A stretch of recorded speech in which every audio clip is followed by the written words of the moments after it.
근무할 때 내과에 근무했었습니다. 내과에 근무하면 간호사들이 어떤 일이 생기냐면 아침에 가면요. 겉은 다 멀쩡한 분들이에요. 네. 내과에 입원하신 분들은 겉은 멀쩡한데 속이 안 좋으신 분들이잖아요. 그래서 일단 여기 미간에 내천자가 기본으로 다 계세요. 그리고 신경이 아주 날카로워서 말 한 번 잘못했다가 폭탄 맞습니다, 아침에. 그래서 아침에 출근하면 처음에 초보 간호사 신입 때는 엄청 긴장을 하고 막 근무를 했었던, 거기다가 인제 수액 주사 놓는데 잘못 놔 가지고 혈관이 터진다. 그러면 그날 하루는 하루 종일 너무 괴롭게 막 근무했던 그런 생각이 나거든요. 우리가 겉도 중요하지만 이너, 이 안쪽에 건강을 어떻게 지킬 건가. 물론 뭐 병원에 가면 다 치료해 주시죠. 치료해 주시는데 지금 이 시간은 그 안쪽, 몸 안쪽의 기전을 아시면서 그 기전을 통해서 어떻게 건강을 지켜갈 수 있는지를 배우는 시간이거든요. 네. 어 소화기와 간에 대해서 이경화 이명숙 사장님께서 강의해 주시겠습니다. 소학의 강의를 시작하게 된 이경화입니다. 안녕하십니까. 오늘 저녁 식사들 하셨습니까? 지난주 저희가 지지난주 지금 4주차 됐는데요. 조금 복습을 하자면 1주차에 저희가 OT 때 소화 전개도를 좀 배웠고요. 그다음에 2주차에 영양소, 그다음에 지난주에 뇌신경 호르몬에 대해서 배웠어요. 그리고 이번 주차에 이제 소화기에 대해서 공부를 하게 되는데요. 저녁 뭐들 드셨나요? 소화가 되는 과정에 대해서 설명드리겠습니다. 소화는 인체가 음식물의 영양소를 이제 소장에서 흡수할 수 있도록 채소 단위를 분해하는 과정을 말하고요. 어, 오늘 드신 그 밥이 어떤 통로를 통해서 소화가 되는지 입을 통해서 일단 저작장을 통해서 어, 입 안에서 소화 효소가 나오거든요.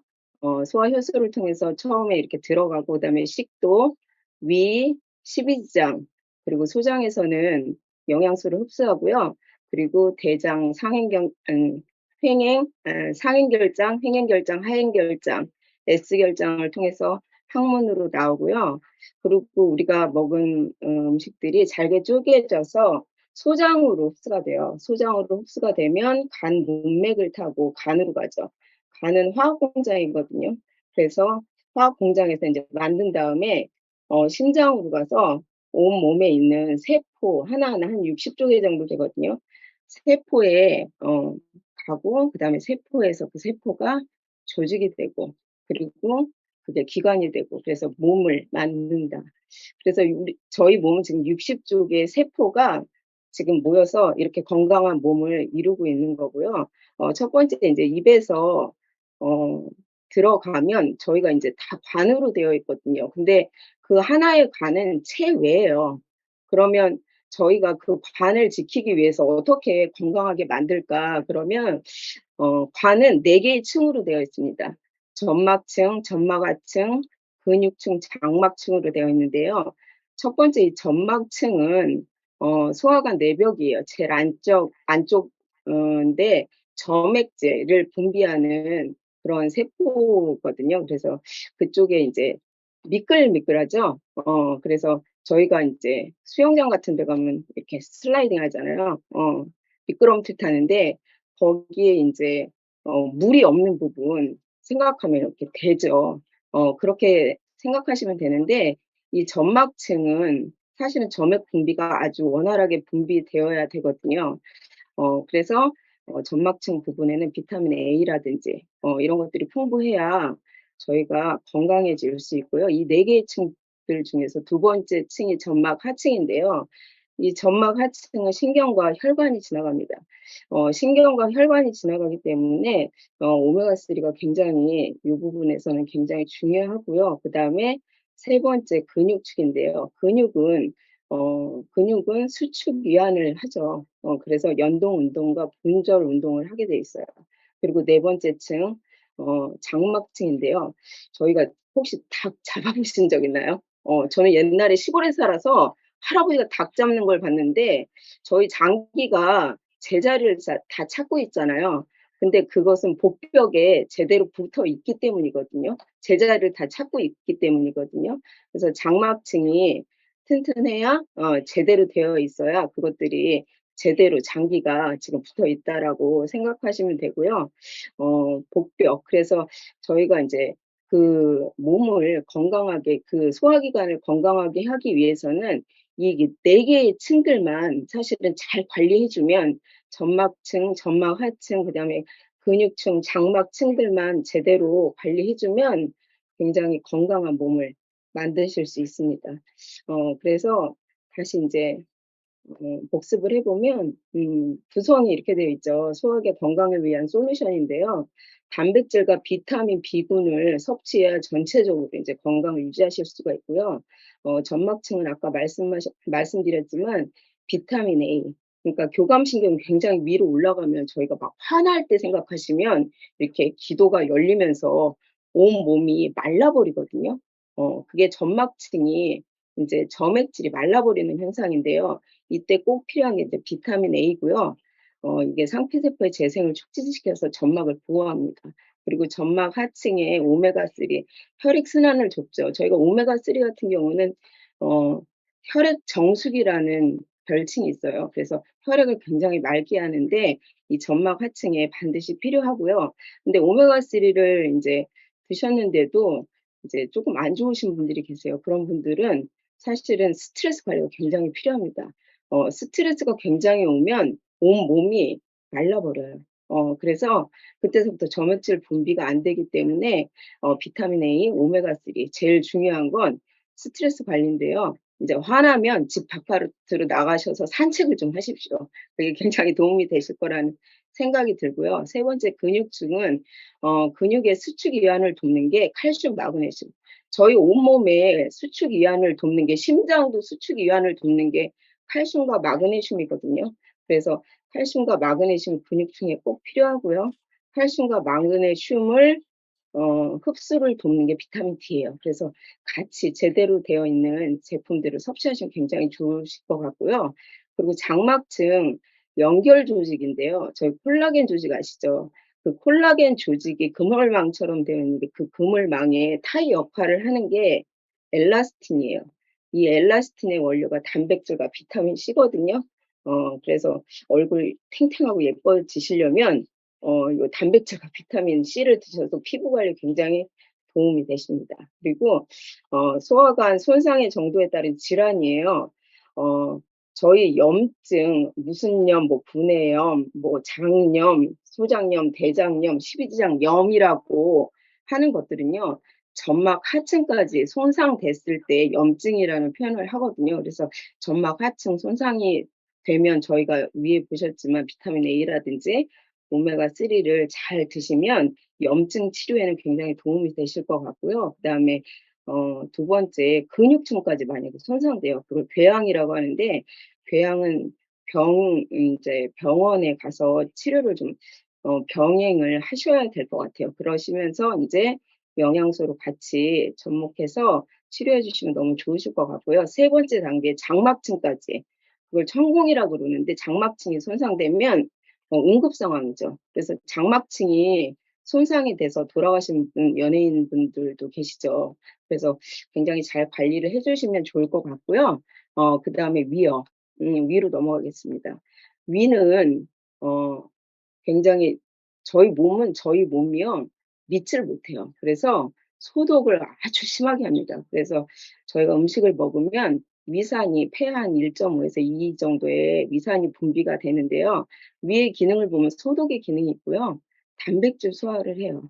그리고 세 번째 보호의 기능이 있는데 단백질 저희가 질긴 단백질을 먹으면 음식을 인제 먹으면 위산이 분비되면서 펩시노겐을 펩신의 형태로 변화시킵니다. 그래서 단백질 소화를 돕고요. 그리고 저희가 그렇게 강산이 나오는데도 위가 굉장히 튼튼해요. 그 강산을 만약에 손에다가 요렇게 뿌리면 아마 손이 녹아버릴 정도의 강산인데 우리 위벽이 진짜 대단하고요. 그거는 저희 위벽에서 나오는 뮤신이라는 점액 물질 때문인데요. 예. 분비되는 그 점액 물질이 아까 점막층에서 나오기 때문에 비타민 A를 만약에 이제 위가 쓰리거나 하신 분들은 비타민 A라든지 이런 것들을 잘 섭취하시면 굉장히 도움이 되실 것 같습니다. 근데 병원에 가면 저희가 뭘 주죠? 제산제를 주죠.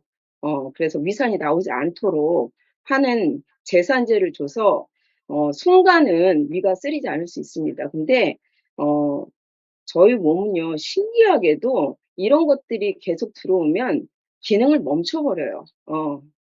그렇기 때문에 제산제를 계속 드시는 것은 몸에 좋지 않고요. 제산제를 드시면 위산이 안 나오기 때문에 장기적으로 보면 소화는 더 안 되신다고 보면 돼요. 그래서 어 비타민 A라든지 영양소로 몸을 좀 잘 관리하시는 그렇게 세포 관리, 점막 세포 건강이 굉장히 중요해서 그렇게 관리를 좀 하시면 좋을 것 같고요. 그다음에 위에서 인제 12장 소장을 통해서 내려오면 소장에서 저희가 먹었던 저녁에 드셨던 음식이 소장에서 흡수가 됩니다. 소장의 기능을 보면 영양 물질 소화해서 흡수하죠. 근데 소화해서 흡수되는 것도 점막 세포의 기능이 떨어지면 흡수가 되지 않아요. 그렇기 때문에 만약에 소화 기능이 쪼끔 떨어지시는 분들은 이 점막 세포를 어떻게 관리하면 좋을지 생각하시면 굉장히 좋으실 것 같습니다. 그래서 비타민 A를 제가 계속 말씀드리죠. 스트레스 관리라든지. 그래서 저도 인제 비타민 A를 좀 많이 먹고 있는데 굉장히 도움이 되더라고요. 그리고 이상이 만약에 이 소량에 이상이 생길 경우에 설사를 하거든요. 근데 설사라는 기전은 내 몸 안에 독소를 밖으로 내뱉는 현상이거든요. 근데 밖으로 내뱉는데 병원에 가면 지사제를 주죠. 그러면 신경을 컨트롤해서 그 부작용이 발생해요. 그러니까 밖으로 나가야 될 게 나가지 않으면 어떻게 되죠? 안으로 굼게 되겠죠. 그렇기 때문에 설사를 만약에 아이들이라도 한다 그럴 때 인제 저희 스폰서님이 늘 말했던 게 애들이 설사를 막 하면 지사제를 주는 게 아니라 어떻게 하면 아이가 탈수되지 않고 잘 설사를 할 수 있을까를 고민하라고 하시더라고요. 그래서 제가 우리 아이 어릴 때부터 영양소로 관리했기 때문에 지금 병원 약을 단 1도 먹이지 않는 그런 아이들이 됐고요. 그 아이가 벌써 고등학교 1 학년입니다. 그래서 점막 건강이 굉장히 중요하다고 제가 또 한 번 강조드립니다. 그래서 소장, 점막 건강 굉장히 중요합니다. 그리고 어 유산균에 대해서도 말씀 진짜 많이 드리고 싶은데 점막 세포들을 이어주는 연결 조직이 치밀세포 조직이 있는데요. 그 치밀세포 조직이 이렇게 늘어나요. 저희 아이가 아토피거든요. 아토피였거든요, 어릴 때. 근데 늘어나면 어 단백질 뭐 당 이런 것들이 흡수되는 경로들이 있는데 그런 것들이 다 좁아요. 근데 나가야 될 것은 나가고 들어와야 될 것은 들어와야 되는데 나가야 될 것도 그냥 다 이렇게 벌어지기 때문에 그 안으로 들어와 버리는 거죠. 그러면 그것들이 인제 비염이나 천식이나 아토피나 이런 식으로 기전이 밖으로 튀어나오는 현상이에요. 그래서 면역이 굉장히 중요하고요. 저희 몸에 그래서 굉장히 중요한 것들이 유산균이거든요. 유산균은 인제 장에 이렇게 진치고 있다고 생각하시면 되는데요. 38선의 아군이라고 생각하시면 돼요. 장에는 인제 균들이 있는데 유해균, 유익균, 그다음에 중간균, 기해균들이 있어요. 근데 그 기해균들이 기회를 보고 있다가 몸에 유튜브나 면역이 떨어지면 네. 해균 쪽으로 붙어버리기 때문에 저희가 면역을 높이는 거 그다음에 유산균을 잘 섭취하셔서 건강하게 만들어 주시는 게 건강을 유지하시는 가장 좋은 비결이라고 생각하고요. 그리고 대장으로 넘으면 대장 같은 경우는 이제 수분이 나가는 것을 다시 재흡수해 줍니다. 그래서 배변 작용을 하는데 분절 운동과 연동 운동을 해요.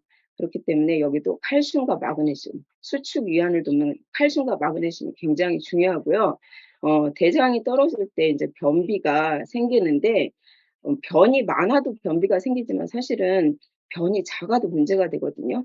그래서 변이 작을 때 어 생기는 그런 것들이 뭐 개실 같은 게 있어요. 그래서 불용성 식이섬유, 야채라든지 과일 이런 종류들을 해조류 종류를 굉장히 많이 드시면 대장 운동에 굉장히 도움이 되실 것 같은데 인제 변비약을 먹죠. 근데 변비약을 장기간 복용하시면 제가 아까도 말씀드렸지만 기능을 잃어버립니다. 그래서 대장이 할 수 있는 일들을 약이 해 버려요.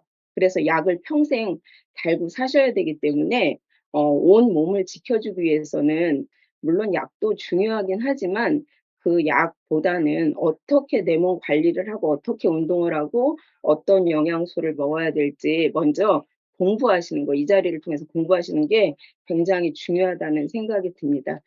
다음으로 간 이명수 사장님이 발표해 주시겠습니다. 네, 안녕하세요. 인천에서 사업하고 있는 이명수입니다. 오늘 간에 대해서 살펴보도록 하겠습니다. 간은 우리 몸속에 굉장히 중요한 장기이고요. 여러 가지 닉네임을 또 가지고 있는 장기이기도 합니다. 침묵의 장기라고도 얘기하고요. 인체의 화학공장이라는 그런 별칭을 가지고 있는 장기이기도 해요. 장기가 이 간에 문제가 발생된 것을 우리가 인지했을 때는 이미 그 간의 70% 이상이 손상이 돼 있는 상태라고 합니다. 그래서 침묵의 장기다라는 별칭이 붙어 있는 것 같아요. 간이 하는 일은 중요한 것으로 우선 대사의 기능이 있고요. 그다음에 해독작용, 그다음에 살균이나 멸균, 면역작용, 담즙 생성, 그다음에 조혈작용 등이 있습니다. 첫째 대사에 대해서 살펴보면 내가 음식을 통해서 먹은 탄수화물이나 지방, 단백질을 소장해서 흡수를 하게 되는데요. 탄수화물은 당의 형태로, 또 지방은 지방산과 글리세롤의 형태로, 단백질은 아미노산 형태로 우리가 흡수를 하게 되고요. 그게 간 문맥을 통해서 영양소가 간으로 이동을 하게 됩니다. 이때 당과 단백질은 바로 간으로 이동을 하고요. 지방은 신장으로 먼저 이동을 하게 해서 쓰이게 됩니다. 간으로 이동된 당은 글리코겐으로 저장이 되고 또 에너지로도 쓰이게 되고, 우리가 당을 많이 먹으면 쓰고 남은 게 화학 효소 작용을 거쳐서 지방으로 저장하는 역할도 간이 수행을 하게 됩니다. 그다음에 지방으로는요, 그 콜레스테롤, 인지질을 만들고 나머지는 이제 지방으로 저장을 하는데, 콜레스테롤은 우리가 보통 인식하기에 그냥 나쁜 거 이렇게 인식을 하고 있잖아요. 그런데 사실 그 콜레스테롤은 우리 몸에 없어서는 안 될 되게 중요한 물질입니다. 콜레스테롤이 왜 중요하냐면 우리 몸을 이루고 있는 60조 개의 그 세포의 세포막의 원료예요. 그리고 인지질의 원료고 비타민 D나 담즙의 원료고 성호르몬의 원료로 쓰입니다. 그래서 콜레스테롤은 우리가 먹는 것만으로는 모자랍니다. 그래서 체내에서 70% 정도를 생산을 합니다. 그것도 간에서 하게 되는 거죠. 콜레스테롤은 이처럼 중요한 물질인데 이게 인제 활성산소로 인해서 이게 굳어지게 되고, 그렇게 되면 그게 이제 혈관을 막고 고지혈증을 유발하게 돼서 우리가 콜레스테롤 그러면 이제 겁을 먹게 되는 거거든요. 근데 이제 병원에 가면은 콜레스테롤이 높다고 그 스타틴계 고지혈약을 처방을 하는데, 이 약은 콜레스테롤을 만드는 그 효소의 작용을 억제해서 콜레스테롤 수치를 떨어뜨리게는 하는데, 이런 약을 오래 드시게 되면 약의 작용 때문에 콜레스테롤을 만들지 못하게 되고, 그렇게 되면 세포막이 결과적으로 약하게 되고, 이렇게 되면 다시 모든 질환에 노출될 위험성이 이렇게 커지게 되는 악순환이 일어나게 되는 거죠. 다음 넘겨 주세요. 예, 간은 해독 작용도 하는데요. 해독은 해독 효소가 합니다. 그래서 효소가 잘 만들어지면 간이 제 기능을 하는 데 되게 도움을 받겠죠.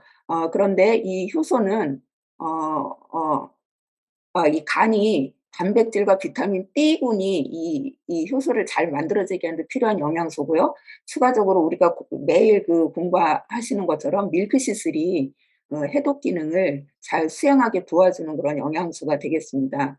그다음에 면역 작용으로는 간 세포 사이사이에 면역 세포가 끼어 있는데 쿠퍼 세포라고 합니다. 이 쿠퍼 세포는 대식 세포의 이제 한 종류이기도 하고요. 이 세포가 세균이나 바이러스가 들어오면 다 잡아먹습니다. 그렇게 해서 이제 면역 작용을 하게 되는 거고요. 또 담즙을 만들어서 지용성 비타민의 소화나 흡수를 도와주기도 하고요. 그다음에 간은 또 피를 머금고 있다가 피가 부족한 곳이 있으면 이렇게 짜주는 기능을 해요. 그래서 간 기능이 떨어지시는 분들은 이 기능을 잘 수행을 하지 못하니까 어지러움증들이 발생하기도 하는 원인이 되기도 합니다. 그다음에 간세포에 이상이 생길 때 그 발생하는 질병은 암과 간경화가 있어요.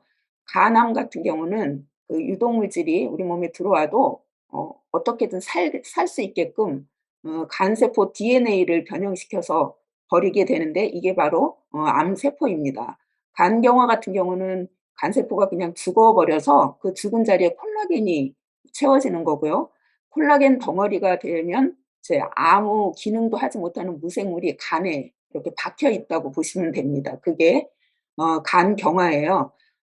간경화가 되면 순환이 일어나지 않아서 막히게 되고 또 주변 혈압이 높아지게 되면서 식도 혈관이 이제 터지게 되고 또 피를 토하게 되는 그런 결과를 초래하게 됩니다.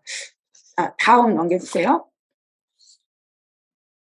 다음은 간 수치에 대해서 설명드리겠습니다. 간 수치를 나타내는 용어로는 AST, ALT, 감마 GTP, 빌리루빈, 알부민, 뭐 글로불린 등의 용어가 있는데요.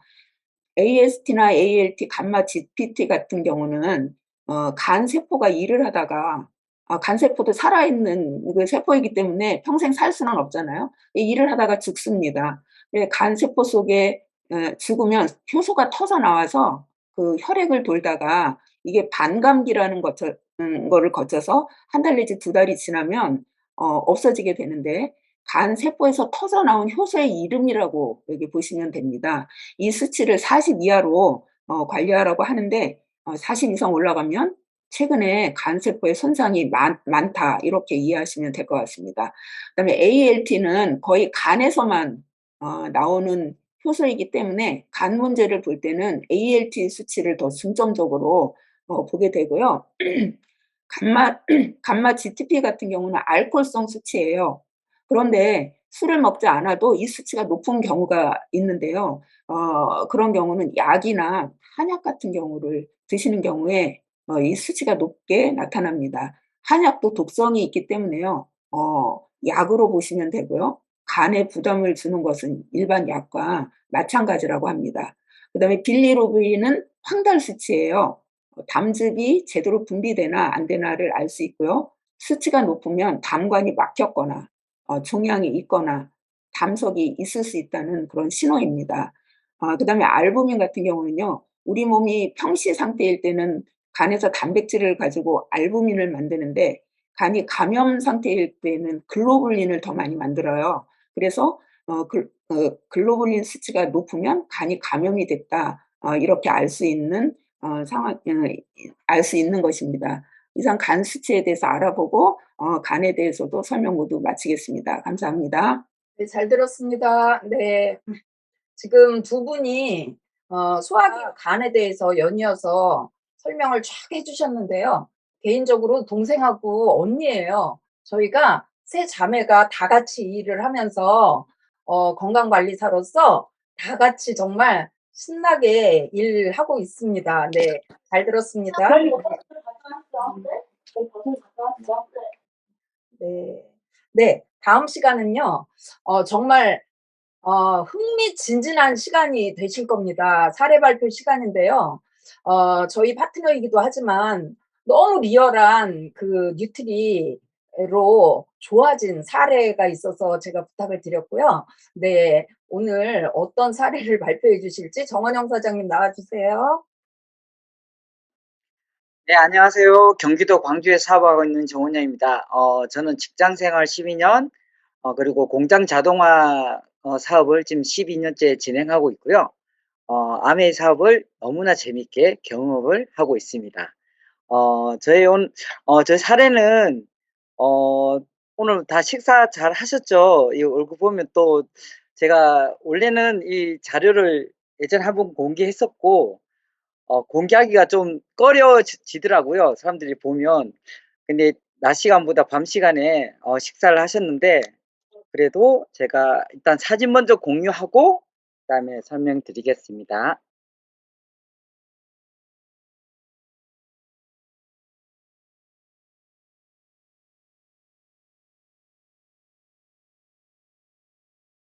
네, 보이시죠?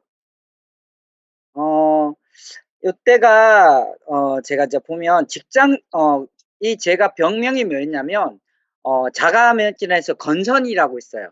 근데 이게 어 저만 있는 건 줄 알았는데 생각보다 진짜 우리나라의 국민 중에서 150만 명 정도가 건선으로 고통받고 있는데 한 23% 정도가 이렇게 치료를 받으면서 하고 있어요.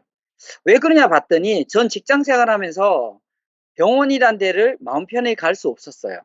그렇다고 사업을 하면서 마음 편히 갈 수 있냐? 그 또한 할 수가 없었습니다. 저 건선이 요게 쪼끔 이제 그전에는 쪼끔 나왔다가 줄어들었다 나왔다 줄어들었다 할 때 사업 한 3년 차 약간의 스트레스와 그다음에 40 대가 넘어가면서 제 면역이 많이 깨지면서 이제부터 발생이 되더라고요. 그때 현상이 어떻게 나왔냐면 요게 인제 한 일 주가 더 지났고요. 요다음 사진부터 쪼끔 놀라실 건데 요게 한 달 지나니까 이런 상태가 되더라고요. 실제적으로는 얼굴들이 이렇게 버짐처럼 퍼지고 진물이 나고 하는 거 있었어요. 그리고 요게 인제 좀 많이 심해졌죠. 눈썹까지 더 퍼지고 눈썹이 퉁퉁 붓고 이런 현상이 나오다가 점점 심해지는 상태가 되더라고요. 예, 이렇게 다니면서 점점 심해지니까 어디까지 되냐면 눈썹이 빠지더라고요. 예, 눈썹이 반쪽밖에 없었습니다. 사진 공유하고 끝내고 다시 설명드리겠습니다.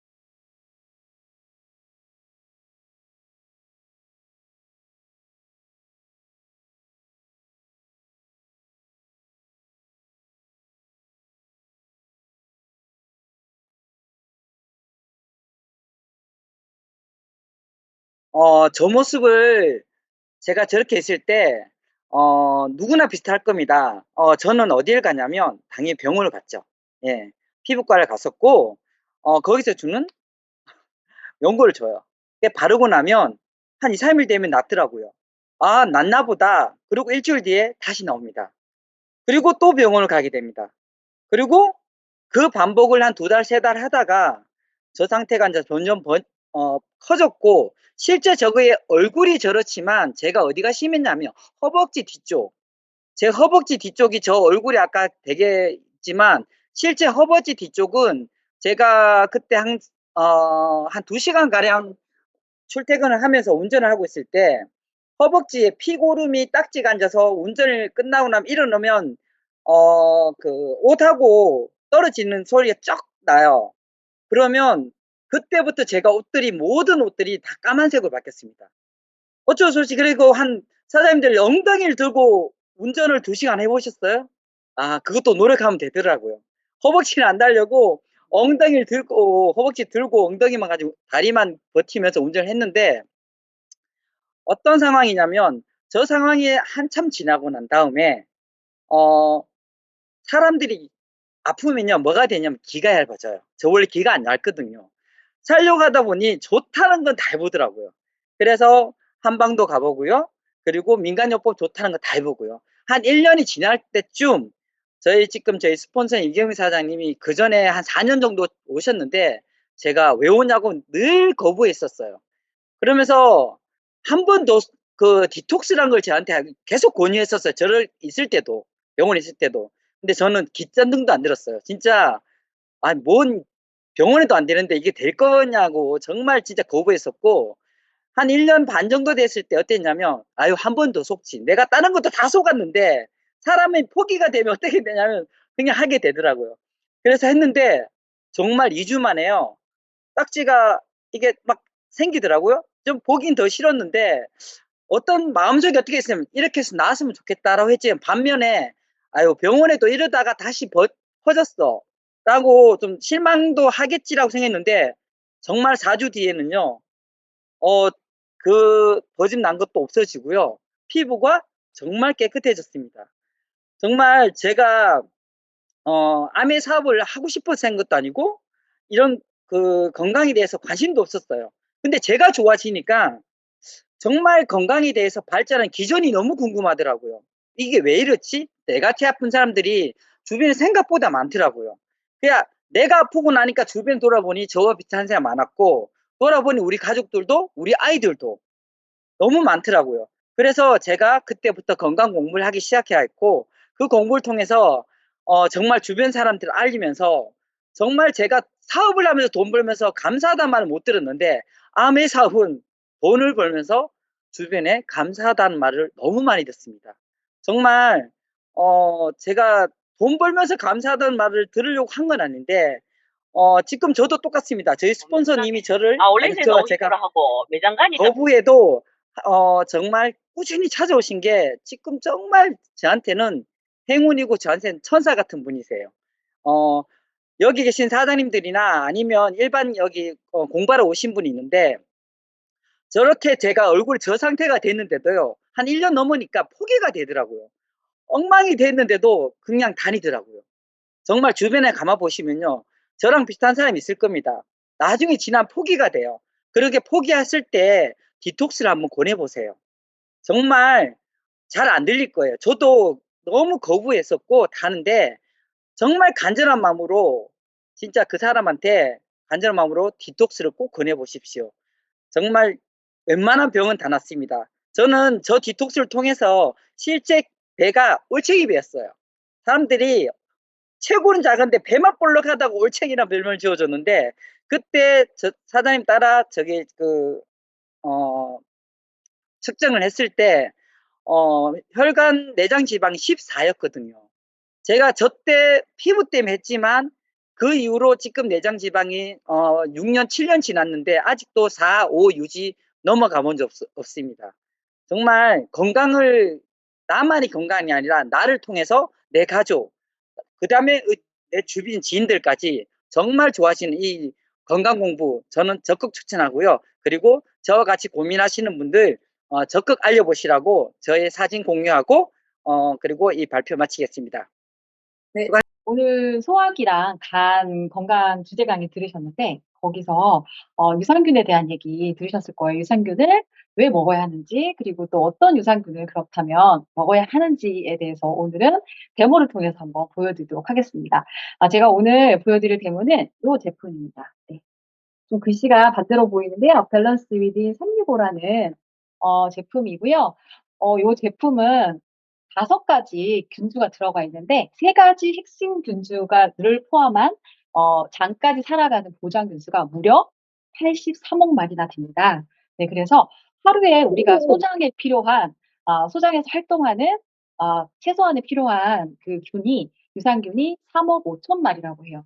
저희가 이제 위산과 그다음에 담즙을 통해서 얼마 죽는다고 한 1-2억이 죽는다고 해도 저희 유산균을 통해서 충분히 하루에 어떤 소장에서 필요한 3억 5천 마리의 어떤 균주를 다 드실 수 있다라는 점을 생각해 주시면 좋겠고, 또 유산균을 사람들이 "변이 똥이 잘 나와요." 이렇게 하면서 드시는 분들이 있으시더라고요. 그런데 여러분들 그거 아시나요? 소장용 유산균과 대장용 유산균이 다릅니다.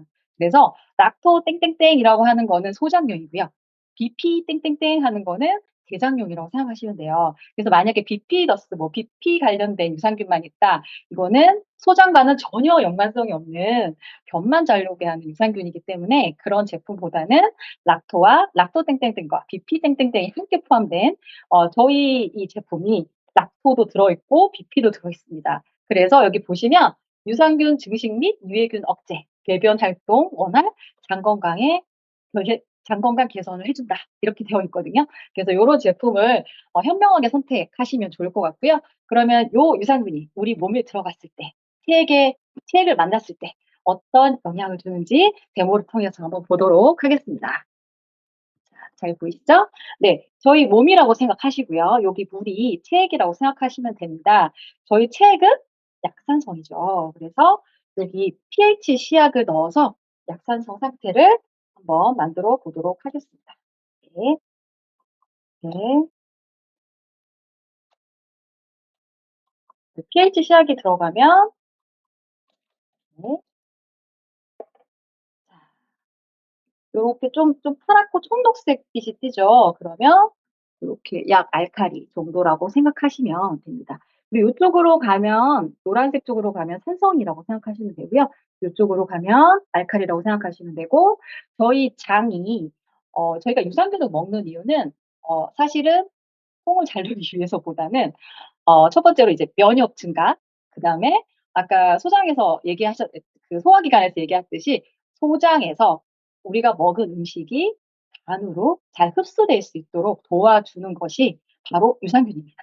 그래서 어떻게 되는지 알아봐 드리고요. 그다음에 소장에서 우리 음식 영양소가 잘 흡수가 되려면 pH 7.0, 바로 요렇게 여기가 7.0이거든요. 중성 상태가 되었을 때 이렇게 초록색일 때 가장 소화 흡수가, 그러니까 흡수율이 가장 좋다고 합니다.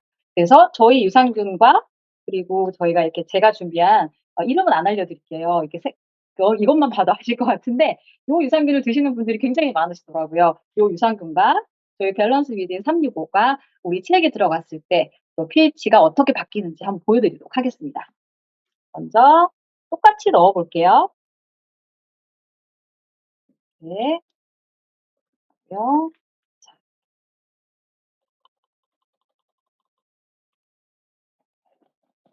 그리고 우리가 흔들어 보겠습니다.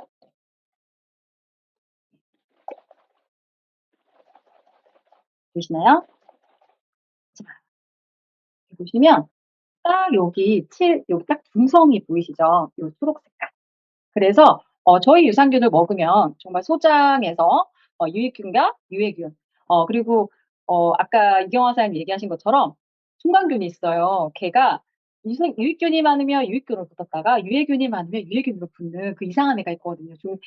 중간균이 있습니다. 그래서 그 아이가 유익균으로 붙으려면 유익균과 유해균의 밸런스가 7대 3으로 이렇게 밸런스가 맞아야 되는데, 그 밸런스를 유지하는 데도 도움을 주는 유산균입니다. 그래서 여러분들이 이건 무조건 나쁘다, 이건 좋다라고 말씀드리는 건 아니고요. 똑같은 돈을 우리가 그 유산균을 정말 효율적으로 먹으려면 장까지 살아가야 되고요.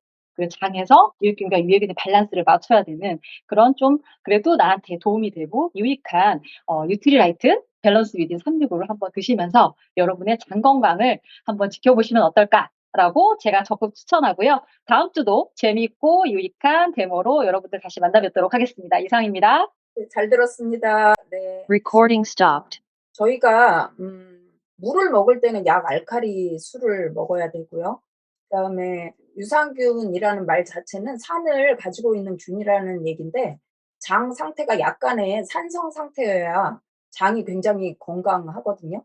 그러면 우리가 유산균 먹었을 때 장에서 산성 상태로 바뀌는 거, 근데 담즙과 위액이 엄청난 강산이에요.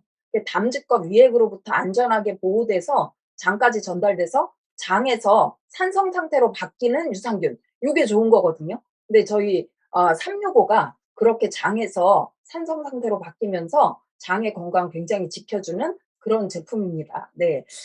잘 봤고요. 다음은요. 아까 우리 정원영 사장님이 디톡스 계속 얘기를 하셨는데요. 테마 강의로 디톡스와 명현 반응에 대해서 유의선 사장님께서 강의해 주시겠습니다. 네, 안녕하세요. 부천에서 사업하고 있는 유이사입니다. 먼저 화면 공유부터 하고서 네, 저 먼저 소개를 하겠습니다. 저는 부천에서 새 아이를 키우면서 Recording in progress. 저희 스폰서님은 이윤경 사파이어 사장님이십니다. 제가 이 아메이를 하게 된 계기가, 저희 큰아이가 생후 6개월 때 페라물 아르누 잦은 감기를 달고 살 때 친구로부터 누트리라이트 제품을 전달을 받았습니다. 그 제품을 먹으면서 아이의 건강이 호전이 되었고, 또 그걸로 인해서 저희 스폰서님의 끊임없는 후원 덕분에 건강 강의를 권유를 해주셔서 건강 강의를 듣다 보니까 이 제품에 믿음과 확신이 생겼고, 매일매일 오시는 스폰서님의 후원 덕분에 제가 지금 현재 재미나게 사업을 진행하고 있습니다. 아까 때도 정원영 사장님께서 디톡스 이야기를 해주셨는데요. 그래서 디톡스와 명현 증세가 어떤 건지 같이 공유하는 시간을 갖겠습니다. 디톡스라는 거는 해독을 말씀을 하는 거거든요. 근데 해독은 쉽게 생각하면 저희 몸의 세포를 청소해 준다라고 생각하시면 됩니다. 건물로 따졌을 땐 저희가 건물 내부를 인테리어 공사를 하게 되면은 헌집에서 새 집으로 변하게 되잖아요. 그러면은 저희 몸에 디톡스를 하게 되면은 정말 세포들, 안 좋았던 세포들이 정말 건강한 세포들로 변하는 그런 저희 몸의 리모델링을 한다라고 생각을 하시면 됩니다. 그럼 독소가 생기는 원인이 무엇일까요? 활성산소 많이 들어보셨죠? 저희가 스트레스를 많이 받기 때문에 활성산소가 생기고 또한 저희가 과식을 많이 하게 됩니다. 사실 좋은 음식과 영양소가 풍부한 건강한 밥상을 먹어야지 되는데 사실 저희 현대인들은 그것보다는 인스턴트 식품이나 아니면은 야식을 많이 즐기게 되죠. 그러다 보니까 몸에 독소가 많이 쌓이게 되는 원인도 되고요. 그렇게 했을 때 저희가 운동을 또 열심히 하면 되는데 운동을 진짜 안 합니다. 그래서 지금은 다행히도 저희는 라이더가 있어서 저녁마다 그거를 운동을 하긴 하지만은 정말 이 세 가지가 제대로 잘 갖춰지면은 관리만 한다면 독소가 쌓이는 게 적어지지 않을까라는 생각이 듭니다. 그러면 이 독소가 저희 몸에 유입된 경로가 있거든요. 그 경로가 세 가지로 봤을 때 경구독, 경피독, 경기독이라고 있습니다. 경구독 같은 경우에는 저희가 먹는 음식을 통해서 입으로 통해서 들어가는 독소거든요. 사실 저희가 먹는 음식들을 먹었을 때 90%는 배출이 되지만은 그 10%는 저희 몸에 차곡차곡 쌓이고 있습니다. 그리고 경피독 많이 들어보셨죠? 저희 아까 그런 건선 같은 거 아니면 아토피 이런 것도 다 경피독으로 인해서 저희가 저렇게 이제 독소가 배출이 되는 거거든요. 저희가 매일매일 쓰는 생필품 있죠? 바디워시, 화장품 아니면 세제 같은 거 이런 것들이 저희 피부에 닿아서 흡수가 되는 게 경피독입니다. 근데 이런 독소 같은 경우에는요. 저희가 흡수되는 거는 흡수가 되었을 때 배출은 10 밖에 안 되고 90%가 몸에 남아 있게 되거든요. 지금 저 아이의 얼굴에 이렇게 표시되어 있는 거 보시게 되면요.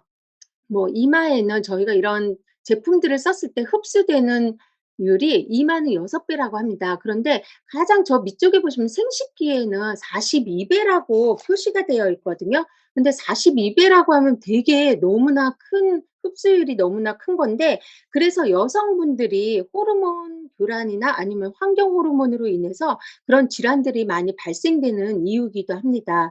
그리고 경기독은 지금 보시는 것처럼 저희 호흡으로 통해서 하는 건데 거의 대부분이 폐를 통해서 혈액으로 바로 침투가 됩니다. 그래서 지금 밑에 보시는 것처럼 급성 질환 아니면 알레르기 발생 유발이 되기도 하고요. 뇌혈관, 심장 질환에 악영향을 주는 호흡기 질환이 됩니다. 그럼 독소로 인한 질병들이 어떤 것들이 있는지 너무나 궁금하시죠? 대표적으로 네 가지로 제가 분리를 해 봤는데요. 대장에 쌓인 독소가 일으키는 질환은요. 만성 변비도 있고요. 저희가 쉽게 생각하는 설사 아니면 만성 피로 그리고 스트레스, 두통 같은 것도 있고요. 동맥경화, 지방간 아니면은 관절염 같은 이런 합병증으로 인한 자율신경장애가 질환이 생긴다라고 합니다. 그리고 혈관에 쌓인 독소가 일으키는 질환은요. 저희 쉽게 많이 듣는 콜레스테롤, 고혈압, 고지혈증, 기억력 저하 이런 걸로 인해서 치매도 생기게 되고요. 면역계 이상도 생기게 되고 또 협식증이나 뇌졸중, 부정맥, 심부전증, 심근경색 같은 그런 질환들이 생깁니다. 그리고 피부에 쌓인 독소가 일으키는 질환은요. 아까 전에도 말씀드렸던 것처럼 저희 요즘 사춘기 아이들도 여드름 많이 생기잖아요. 여드름, 성인들도 여드름 많이 생기거든요. 여드름, 기미, 아토피, 피부노화, 피부암 등이 질환이 생깁니다. 그리고 자궁에 쌓인 독소가 일으키는 질환은요. 여성분들이 아이들이나 아니면 여성분들이 생리통으로 되게 많이 고생을 하거든요. 그것도 이거의 하나의 이유가 되기도 하고요. 생리불순 아니면은 냉대야, 산후후유증 같은 거 아니면은 갱년기 장애, 자궁근종 같은 그런 질환들이 생깁니다. 그러면은 독소를 배출하는 방법은 어떤 방법이 있을까 너무나 궁금하시잖아요. 그래서 대표적인 게 혈액 청소나 혈관 청소가 있습니다. 그래서 저희가 아마 여기 계시는 모든 사장님들께서 디톡스 프로그램이라는 말씀은 주변에서도 되게 많이 들어보셨을 거예요. 그래서 원푸드로 디톡스를 하는 것도 있고 여러 가지 시중에도 디톡스를 진행하는 것들이 많거든요. 그런데 저희 뉴트리라이트의 대표적인 디톡스가 혈액 디톡스하고 327 디톡스입니다. 혈액 디톡스 같은 경우에는 아세로라 C하고 세몬 오메가3, 비타민 B 플러스 이 세 가지의 제품으로 10일간 진행을 하는 거거든요. 지금 보시는 것처럼 3시간 간격으로 5번씩 섭취를 하는 겁니다. 그러면 이 제품들이 어떤 역할을 하는지 너무나 궁금하시잖아요. 아세로라씨 같은 경우에는 강력한 항산화제입니다. 그래서 혈액 속의 혈구, 혈관벽의 손상을 방지를 할 수도 있고 복구도 해주는 그런 역할도 합니다. 그리고 비타민 B 플러스 같은 경우에는 대사에 없어서는 안 되는 영양소 B군의 8가지를 가지고 있거든요. 그러니까 저희가 먹는 음식이나 이런 것들이 찌꺼기 같은 것들 있잖아요. 타고 나면은 그런 몸속의 찌꺼기들을 다 연소시켜주는 그런 역할을 합니다. 그리고 세몬 오메가3는 아마 다들 아실 거예요. 어혈의 정리왕이라는 거. 그래서 세포막에 유연성을 주고요. 영양소의 흡수나 노폐물의 배설에 도움을 많이 줍니다. 이 10일간의 집중 관리로 혈액이 맑아짐으로 인해서요. 세포로 영양소와 산소 공급이 원활해짐을 느끼실 수 있으실 거고요. 그리고 327 디톡스 같은 경우에는 3일 동안 단식을 합니다. 3일 동안 단식을 하고 27일 동안 1일 2식으로 해서 내 몸을 관리를 하는 거거든요. 그 3일 동안 단식을 했을 때 내 몸의 세포들을 완벽하게 깨끗하게 완전히 비우면서 깨끗하게 만들었을 때 그 27일 동안 내가 자극적인 음식을 섭취하는 게 아니라 정말 건강한 음식으로 관리를 했을 때 정말 저희 세포들의 하나하나 정말 깨끗한 세포로 변하는 거를 느끼실 수 있으시고요. 이때는 이제 물 관리도 잘 해주시면 도움이 되고 온열 관리, 온열 요법이라고 해서 족욕 같은 거 해주시면 많이 도움이 되거든요. 그리고 이런 디톡스를 하시는 분들이 많으신데요. 디톡스를 하고 나면 명현 반응이 꼭 일어납니다. 그냥 일어나지 않는 분들도 있지만은 미세하게 조금씩 일어나시는 분들이 많거든요. 근데 이 명현 반응이 무엇인지 너무나 궁금하시잖아요. 명현 반응이라는 거는 치유의 신호라고 생각하시면 됩니다. 그리고 장기간에 걸쳐진 나빠진 건강이 호전되면서 나타나는 일시적인 반응입니다. 이 명현 반응이 뭐 며칠을 가는 게 아니고요. 길게 하루 이틀 정도면은 다시 정상적인 반응이 나타나고요. 그리고 근본적인 치료가 이루어지는 징후라고 생각하시면 되고요. 이런 반응이 강할수록 치료 효과가 더 높다라고 생각하시면 됩니다. 그럼 명현 반응이 일어나는 이유는 뭘까요? 우리 몸 안에 독성의 위기를 통해서 치유되는 과정이거든요. 그리고 증상은 질병이 아닙니다. 그리고 명현 반응의 종류가 있는데요. 사실 명현 반응의 종류는 어마어마하게 좀 많거든요. 그래서 제가 대표적인 것만 좀 적어봤습니다. 지금 보시는 것처럼 피부 발진 두드러기를 보시게 되면은 이런 경우에는 저희가 신진대사가 원활하게 잘 이루어지고 있다라고 생각을 하시게 되면 되고요. 그리고 디톡스를 아마 진행하셨던 분들이 잦은 방귀가 너무 많이 나와요. 아니면 설사를 해요라는 그런 말씀을 하시거나 그런 경험들이 많으실 거예요. 잦은 방귀가 나오는 거는요. 긴 시간 동안 소변들이 밖으로 배출되는 과정에서 잦은 방귀가 나오는 거고요. 그리고 이제 설사 같은 경우에는 독성이 많이 쌓인 사람들한테는 설사를 일으킨다고 합니다. 그리고 지금 아이고 죄송합니다. 보시면 두통도 많이 나타나기도 하거든요. 어지럼증이나 이런 두통 같은 경우에는요. 뇌 혈관이 찌꺼기가 분해되면서 떨어져 나오면서 배출되는 과정이라고 생각을 하시게 되면 되고요. 그리고 어지럼증은 저혈압인 경우 뇌가 지금 혈액 공급이 안 이루어졌기 때문에 그런 어지럼증을 겪을 수 있다고 합니다. 그리고 지금 보시는 것처럼 심장 두근거림 같은 경우에는 저희 혈액이 정화되고요. 혈관이 깨끗해지면서 혈류량이 증가되거든요. 그러면서 이때 갑자기 심장 박동수가 증가하면서 그런 심장의 두근거림을 살짝 느낄 수 있고요.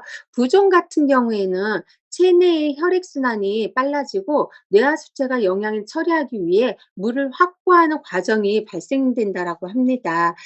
지금 보시게 되면은 우리의 노력은요. 내 몸의 능력을 믿어보는 거거든요. 그래서 죄송합니다. 마지막에 불면증 하나 제가 말씀드릴게요. 불면증 같은 경우에는 저희 아마 디톡스를 진행하시면서 잠이 안 와요."라는 분들도 많이 계시거든요. 그래서 거기에 비타민 B군이 있기 때문에 비타민 B군이 대사를 도와주기 때문에 또 너무 늦게 드시게 되면은 그 대사로 인해서 잠이 안 오는 경우도 있고요. 또한 독소로 인해서 불균형한 상태에서 뇌신경에 영양 공급이 가다 보니까 그런 균형을 찾아가는 과정에서 그런 불면증을 좀 느끼실 수는 있습니다. 지금 보시는 것처럼 병의 증상은요, 병의 원인일 수 없고요. 증상이 질병의 영향이다라고 합니다. 그러므로 질병은 단순히 증상을 제거해서 치유가 되는 거는 아니거든요. 그러면은 저희가 질병을 어떻게 다뤄야 될까요? 그 질병을 다루는 방법에서는요. 신체의 자연적인 균형 상태로 돌아가려는 노력을 방해하는 그런 에너지 감소를 모든 요인을 제거하는 겁니다. 그리고 축적된 노폐물로부터 몸을 정화시키고 건강한 식습관, 건강한 생활 습관을 확립해 나간다라면은 정말 우리 건강이 너무나 건강해지는 거를 본인들이 아마 바로 느끼실 수 있을 것 같은 생각이 들고요. 저는 이 디톡스를 준비를 하면서 저희 현대인들이라면은 '디톡스가 꼭 필요하지 않을까.'라는 생각이 듭니다. 스트레스도 워낙에 많이 받기도 하고 저희가 먹는 것들이 거의 건강한 식단이 되지 않기 때문에 한 번쯤은 디톡스를 진행을 하시게 된다면 내 몸 다시 세포들을 건강하게 만드는 데 도움이 많이 될 거라는 생각이 듭니다. 여기서 마치겠습니다. 우리 몸에 항원이라는 것이 외부에서 들어오면요. 우리 몸은 항체를 만들게 되는데 아까 보신 것처럼 항체를 만드는 건 외부의 물질이 들어왔을 때 우리 몸을 보호하기 위해서 만드는 거죠. 근데 이걸 왜 만드냐? 만드는 부분에 있어서 이제 문제가 생기는 거죠. 히스타민이라는 호르몬이 생기는데 이게 너무 많이 발생함으로 인해서 여러 가지 이제 알레르기가 발생하게 됩니다. 이 히스타민 호르몬이 많이 생기는 이유는 이제 우리가 선천 면역과 후천 면역이 있는데요. 이 균형이 깨졌다고 보시면 돼요. 그래서 이제 이 작용으로 히스타민이 많이 분비하게 되고 이 히스타민은 모세혈관을 팽창하게 하거든요. 그리고 이제 혈관을 느슨하게 해서 백혈구가 이제 혈관으로 들어와서 이런 것들을 잡게 돼요. 그러면서 열감이 생기고요. 부풀어 오름, 통증 등을 생기게 되는데 이걸 우리가 흔하게 염증 반응이라고 보시면 됩니다. 그래서 이제 히스타민이 너무 많이 나오면서 알레르기가 생기게 되는데요. 이것이 히스타민이 피부에 이렇게 나타나게 되면 아토피 피부염이 되는 거예요. 그래서 알레르기라는 이제 피부 질환이라고 보시면 되고요. 이 피부가 붉은 발진이나 심한 가려움증, 특징 등을 가지고 있습니다. 그래서 우리가 이 히스타민이 나오면 어떻게 되냐면요. 열감이 생겨요. 그러면 피부가 건조해지게 되거든요. 건조하면 당연히 가렵죠. 그래서 긁게 되고 이 아토피를 겪어보신 분들은 아시겠지만 이걸 한번 긁기 시작하면 이 가려움이 정말 참을 수 없을 정도의 가려움이 생기거든요. 그래서 긁다 보면 상처가 나게 되고 그러면 또 염증이 생기고 이렇게 계속 반복을 하면서 피부가 이제 문제가 되는데 이렇게 아토피 단면을 보시면 이렇게 피부 표면이 다 갈라져 있고요. 이렇게 염증이 생기고 다시 딱지가 생기고 이런 것들을 계속 반복하게 된다고 보시면 됩니다.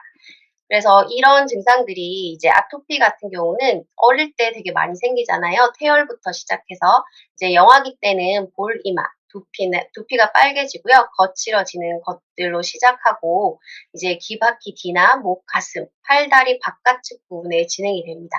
이것들이 점점 같이 소화기에 이제 진행이 되게 되면 얼굴은 좋아지는 듯한데 팔, 다리, 목 등 내측 부분에 이제 심하게 나타나게 되고요.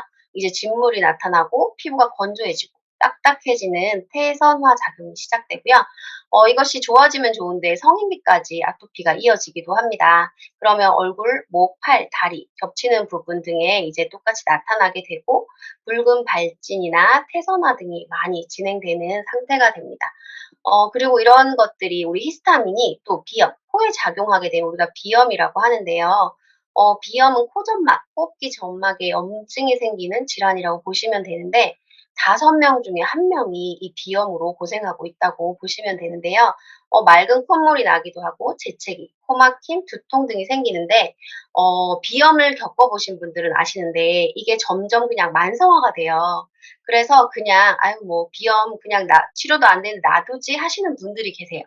그래서 이 비염을 그냥 두면 안 되는 이유는 이게 지금 ADHD와도 관계가 있다는 연구 논문도 나오고 있고요. 이 비염으로 인해서 계속 코를 풀고 코가 막힘으로 인해서 학습 능력이 당연히 떨어지게 되겠죠. 그리고 잠도 잘 못 자요. 그러면 잠을 못 자면 고혈압의 원인이 되기도 하고요. 우리 수면 저번에 배우셨잖아요. 많은 질병의 원인이 되기 때문에 비염은 꼭 치료를 하셔야 됩니다. 지금 한번 내가 만성비염인지 확인해보는 방법이 있는데요. 어떤 방법이냐면 한쪽 코를 막으시고요. 이 반대쪽 코로 바람을 이렇게 냈을 때 바람이 안 나오시는 분은 만성비염이신 거예요. 비염을 겪어보지 않으신 분들은 뭐 다 아는 거 아니야? 이 정도? 다 되는 거 아니야? 이렇게 말씀하실 수 있는데 저도 비염이었었거든요. 근데 정말 익숙해져 버리면 내가 숨을 제대로 쉬는지 안 쉬는지조차 모르고 있으신 분들이 많으세요. 입을 벌리고 숨을 쉬고 있는데 내가 그걸 인지 못하시는 분들이 정말 많거든요. 이렇게 코로 막고 했을 때 바람이 안 나오는 분은 정말 심각한 만성비염이십니다. 그런 분들은 정말 한번 이번 기회에 고쳐보는 계기가 되셨으면 너무 좋을 것 같고요. 이것이 또 히스타민 작용이 우리 기관지로 가면 천식이 되거든요. 그래서 알레르기 염증이 기관지에 생기게 되는데 전체 인구의 5에서 10% 정도가 천식이라고 해요. 이 히스타민은 기관지를 좁게 만들어요. 이 히스타민 같은 경우는 우리가 아까 혈관 확장뿐만 아니라 신경을 각성하는 역할도 있거든요. 그리고 이제 위산을 분비하는 그런 역할도 있고 이 기관지를 좁게 만드는 그런 기능도 있습니다. 근데 이런 알러지 이제 천식 반응은 이런 식으로 반응이 되고요. 10명 중에 1명이 천식을 앓고 있다고 보시면 돼요. 근데 이런 알러지가 문제인 이유는 알레르기 행진을 한다는 거죠. 우리가 보통 식품 알러지로 시작을 해서 아토피, 천식, 비염 이런 식으로 행진을 한다는 거예요. 그래서 이걸 가볍게 생각하시면 안 되고 식품 알러지가 있다면 그걸 빠르게 관심을 가지고 치료를 하시는 것이 되게 중요하고요. 저도 이제 비염도 있고 저는 아토피도 있거든요. 근데 저거는 태어날 때부터 있었던 건 아니고 이제 크면서 생겼는데 제가 아이들 어릴 때 병원에 갔다가 어떤 소리를 들었냐면 제가 천식기가 있다고 얘기를 했었어요. 저는 너무 충격적이었던 게 천식하면 우리가 생각하는 그런 증상들이 있잖아요.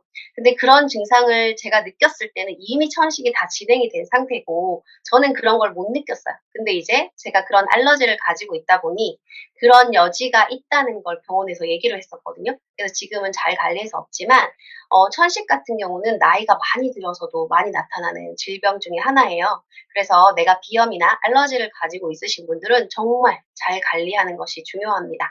그래서 이 알러지의 원인을 제거하는 게 제일 중요하겠죠. 그래서 아까 원인은 앞에서 봤는데요. 이런 것들 만약에 먼지가 원인이라면 당연히 먼지 청소를 잘하는 게 되게 중요하고요. 그리고 이제 뭐 미세먼지나 이런 것들은 외출을 하지 않는 것이 중요하고 또 공기청정기를 통해서 이러한 원인을 제거하는 게 되게 중요합니다. 그리고 이런 걸 제거했어요, 저희가. 그러면 이제 그래도 이제 여러 가지 반응들이 일어나는데 병원에 가면 항히스타민을 처방해 줍니다. 이걸 처방하는 이유는 이제 알러지 반응으로 인해서 히스타민이 몸에 많이 분비가 되면서 가렵고 뭐 코가 가렵고 이런 증상들이 나타나기 때문에 이제 현대의학에서는 이 히스타민이 문제다라고 생각하기 때문에 항히스타민을 처방하게 되는데요. 아까 항히스타민은 위산을 분비하기도 하고 각성 효과도 있다고 했어요. 그래서 이걸 지속적으로 먹었을 때는 이제 조금 각성이 잘 되지 않을 수도 있고 위산에 문제가 생길 수도 있습니다. 그리고 히스타민은 항히스타민제는 근본적인 치료가 아닌지 지금은 많은 분들이 알고 계시잖아요. 그래서 필요하면 항히스타민을 당연히 써야겠죠. 호흡이 곤란한데 우리가 참고 있으면 안 되잖아요. 생명이 위협을 느끼니까 그럴 때는 쓰시고 근본적인 해결. 아까 이유가 선천 면역과 후천 면역이 균형이 깨지면서 생기는 거라고 했어요. 그러면 우리가 면역을 좋게 만들면 당연히 좋아지겠죠. 그래서 알레르기 관리하실 때는 알레르기를 가지고 있으신 분들은 많은 분들이 산성 체질이십니다. 저희는 원래 약알칼리가 이어야 하거든요. 그래서 산성 체질이기 때문에 우선 건강한 음식, 산성 음식을 먹지 않고 알레르기를 일으키는 우유의 카제인이나 밀가루, 글루텐 이런 것들은 피해서 드시는 게 좋고요. 물 관리 당연히 우리 몸의 70%가 물이죠. 그래서 물 관리하는 거 너무 중요하고 공기 관리하는 것도 우리가 알레르기 원인들이 공기를 통해서 많이 들어오거든요. 그래서 공기 관리하는 것이 너무 중요하고 우리가 물은 2리터 먹잖아요. 공기는 하루에 12,000리터를 우리가 공기를 마시거든요. 그래서 정말 중요한 게 또 공기이니까 청정기라든지 환기 이런 걸 통해서 공기 관리를 꼭 하시고 세제도 당연히 다 알고 계시죠. 세제도 잘 좋은 걸 선택해서 쓰시는 게 너무 중요합니다. 이런 관리를 다 했는데도 제가 몸이 이제 반응이 없다면 이제 영양소를 통해서 우리가 관리할 수 있는데요. 알레르기를 가지고 있는 분들은 많이 점막이 약하신 분들이 되게 많으세요. 코도 점막이고요, 폐도 점막이고요, 이렇거든요. 그래서 점막 강화에 좋은 비타민 A를 드셔주시는 게 좋고요. 우리가 아까 알레르기는 염증 반응이다라고 했잖아요. 그래서 항염제인 오메가3를 먹는 게 좋은데 우리가 병원에 가면 염증이 생기면 이제 항생제를 주죠. 근데 항생제를 먹었을 때 반짝 효과는 있지만 항생제가 장에 안 좋은 거 다 알고 계시죠? 그래서 그런 것들을 계속적으로 먹었을 때 악순환이 되는 거죠. 장은 안 좋아지고 또 염증이 장에 안 좋기 때문에 면역이 안 좋고 또 염증이 생기게 되거든요. 이 오메가3 같은 경우는 음식으로 먹기 힘든 거 너무 잘 알고 계시죠? 그래서 보조식품으로 먹었을 때 가장 합리적인 가격으로 효과를 볼 수 있는데요. 저희 아들이 이제 저기 눈 밑에 다래끼가 났었어요. 그럼 다래끼 나면 보통 병원을 가죠. 근데 저는 이걸 배웠기 때문에 오메가3와 비타민C를 줬습니다. 그랬더니 이틀이 지나니까 정말 눈다래끼가 싹 사라졌거든요. 그래서 정말 효과가 있더라고요. 그래서 주변에 그런 거 있으신 분들은 정말 꼭 한번 먹어보시면 너무 좋을 것 같고요. 우리가 알레르기가 식품 알레르기를 시작으로 일어난 쉽게 많이 이제 릴레이 행진이 된다고 얘기를 하는데요. 대사가 잘 됐을 때 식품 알러지가 당연히 많이 생기지 않겠죠. 그래서 대사에 좋은 비타민, 미네랄 먹어주는 거 너무 중요하고요. 장의 건강에 너무 좋은지는 중요한지 면역의 70%가 장에 있다고 얘기를 하죠. 그래서 장 관리. 장이 유산균이 좋은 균이 있으면 장이 좋고 또 유산균의 먹이가 식이섬유인지 너무 잘 알고 계시죠. 그래서 장 관리 주는 거 너무 당연하고요. 그리고 단백질 같은 경우 특히 아토피를 가지고 있는 분들은 이 피부 표면이 빠르게 재생이 되어야 이게 회복이 되거든요. 그래서 어떤 분 같은 경우는 이제 본인이 이제 아토피가 있으셨어요. 근데 아이가 태어났는데 아토피가 너무 심한 거예요. 그래서 무려 저희 단백질을 한 달에 6통을 먹였다고 하시더라고요. 그래서 되게 많이 호전이 된 경우도 있어요. 그래서 이 우리 조직들이 빠르게 재생이 되어야 회복이 되기 때문에 이런 영양소를 통해서 관리를 하시면 너무 좋을 것 같습니다. 알레르기는 우리 너무나 고칠 수 없는 병이라고 이 영양소와 우리가 환경 관리를 통해서 충분히 개선될 수 있습니다. 이번 이 강의를 통해서 많은 분들이 알레르기에 관심을 가지고 만성이어서 포기하신 분들이 계시다면 한번 관리해서 건강을 되찾아보시는 기회가 되셨으면 좋겠습니다. 이상입니다. 네, 잘 들었습니다. 네. 알러지 나오는 것도 Recording stopped. 영양소를 자무리로 제가 과제 내드리고 마치도록 하겠습니다. 똑같이 건강 동영상 시청하시고 노트하신 다음에 각각 소속되어 계시는 그 건강 카톡방에서 인증샷 올리셔서 서로 동기부여 받으시기를 바라고요. 그 다음에 체크리스트 3명 받아보기. 어떤 분들은 아마 안 하실 거예요. 하지만 제가 이렇게 예전에도 과제를 내드렸더니 어떤 분은 다 하셨더라고요. 그래서 정말 20-30명 정도 되는 그 체크리스트를 가지고 제가 저희 제품도 설명하고 이렇게 건강 사업을 멋지게 펼쳐가는 분들을 배웠었거든요.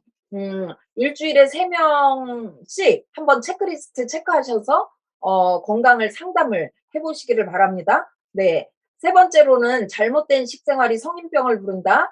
91페이지부터 124페이지까지 읽어오세요. 네. 여기에는 비만과 당뇨에 대한 이야기들이 흥미진진하게 나오는데요. 저도 다시 읽고 있는데 읽다가 끊지를 못하겠어요. 너무 재밌어서. 네, 그래서 잘못된 식생활이 성인병을 부른다. 91페이지부터 124페이지까지 읽어오시는 게 과제고요. 네, 오늘 70분 조금 넘었네요. 75분간 열심히 달려왔는데 재미있으셨을 거라고 제가 생각을 하겠습니다. 네. 다음 주 5주차 강의는요. 순환계, 혈액, 호흡 관련된 강의를 드릴 거예요. 그 다음에 머리 빠지는 거 고민되시죠? 두피 케어에 대한 강의를 드릴 거라 다음 주에 이런 부분의 문제를 가지고 계신 분들 아니면은 어떤 증상 때문에 고민하시는 분들이 계시면 이 미팅에 줌 초대 링크로 공유하셔서 초대하셔서 같이 보시면 너무 좋을 것 같습니다. 네, 오늘 75분간 집중해 주시고 공부 열심히 하신 사장님들께 정말 제가 큰 박수를 드리고요. 여기서 오늘 4주차 강의 모두 마치도록 하겠습니다. 네, 마치겠습니다.